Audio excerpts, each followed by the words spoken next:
சம்மந்தம் இல்லாமல் எங்கேயாச்சும் கதை போயிட்டு இருக்குங்கிற மாதிரி தான் இப்போ வந்து சிறகடிக்க ஆசை போயிட்டு இருக்கு. ஒரு பக்கம் வந்து பார்த்தீங்க அப்படின்னா வந்து இப்போ கஷ்டப்பட்டு கிறிஷ் படம் வரைஞ்சாருன்னு சொல்லிட்டு ரோகிணி படம் வரைஞ்சு கொடுக்க அவ்வளோ நேரம் ஒரு படம் அவங்க படம் வரைகிற வரைக்கும் யாரும் பார்க்கல. உடனே சூப்பரா ஆஹாடா ஓஹோடான்னு எல்லாரும் பாராட்டிட்டு இருக்கும் பொழுது கடைசியில் வந்து கடுப்பாகிறது யாருன்னா விஜயாவை தான் இருக்காங்க.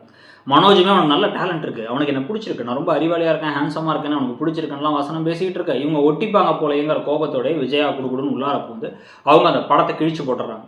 கிழிச்சு போட்டு ஏன் பிள்ளையை எப்படி அவன் வரையலாம் அப்படிங்கிறாங்க. தாஜ்மஹாலை கூட தான் நீங்கள் வரைஞ்சிங்க, இந்த ஷாஜகான் மும்தாஜ்லாம் அவங்க சொந்தக்காரங்களான்னு சூப்பராக வந்து கேட்டார். இந்த பக்கம் வந்து பார்த்தீங்கன்னா அண்ணாமலை இந்த கேள்வியெல்லாம் நல்லா கேட்டார். அதுக்கப்புறமா வந்து இவங்களாம் எனக்கு புத்தி சொல்கிறாங்க அப்படின்னா புத்தி இல்லாமல் இருந்தால் அப்படி தான் புத்தி சொல்லுவாங்கன்னு அதையும் சொல்லிடுறாரு. அந்த 2 வசனம் மட்டும் தான் நீங்கள் முழு எபிசோடில் நல்லா இருந்த மாதிரி இருந்துச்சு.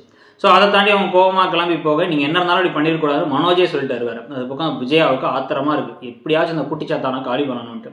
இதுக்கடையில் முத்து என்ன பண்ணுறாரு, சீதாவோட ஹாஸ்பிட்டலுக்கே போயிட்டு சீதா கிட்டக்க புலம்புறாரு. அங்கே அருணை வேறு மீட் பண்ணுறாங்க. அருணும் ஒரு முறைச்சிக்கிறாங்க. மீட் பண்ணி இப்படி வந்து அவள் என்ன தான் பிரச்சனைன்னு தெரில, குழந்தைய தத்தெடுக்கலான்னு பார்த்தா தத்தெடுக்கவும் ஒத்துக்க மாட்டா, அவள் தான் முதல்ல ஒத்துக்கிட்டா இப்போ ஒத்துக்கல அப்படின்னா வந்து சீதா எப்பயும் போல் கொஞ்சம் நக்கலாக மாமா கிட்ட பேசுறதுக்கு ஒரு கிண்டல் இருக்கணும், அந்த மாதிரி கிண்டலாலாம் பேசிட்டு சரி நான் பார்த்துக்கிறேன் மாமா, நான் என்ன விஷயம்னு கேட்டு சொல்கிறேன்ட்டாங்க. இதுக்கடையில் தான் வந்து பார்த்திங்க அப்படின்னா வந்து இப்போ ரோகிணி கிட்ட வித்யா தயவு செஞ்சு உண்மையை சொல்லிடுன்னு சொன்னால் மகேஸ்வரி இல்லை அவள் ஃபஸ்ட்டு பக்கத்தில் ஒரு நியாயம் இருக்கலன்னு எப்பயும் போல் பேசுகிறாங்க. நீ பட்டு தான் திருந்துவேன்னு வித்யா ஒதுங்க, யாரும் எதுவும் பேச வேணாம், நான் எங்கள் அம்மா விட்டு வந்து தத்தெல்லாம் கொடுக்கக்கூடாதுன்னு சொல்ல வச்சுக்கிறேன் அப்படின்னு வந்து ஒரு வசனத்தை சொல்லிடுறாங்க இப்போதைக்கு ரோகிணி.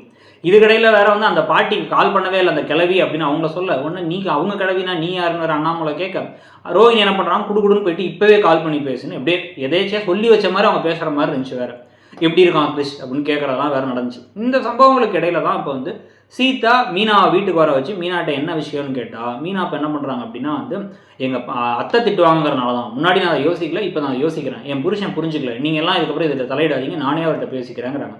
பொய்க்கு மேலே போய் ரோகிணி மாதிரி இப்போ மீனாவும் சொல்ல ஆரம்பிச்சிட்டாங்கிறத பற்றியும் நாளைக்கு அருணுக்கும் முத்துவுக்கும் இடையில ஒரு கை கலப்பு வரப்போகுது குழந்தை இல்லை அப்படிங்கிற விஷயத்தில் அதை பற்றி நீங்கள் என்ன நினைக்கிறீங்க அப்படிங்கிறத சொல்லுங்கள். தேங்க்யூ.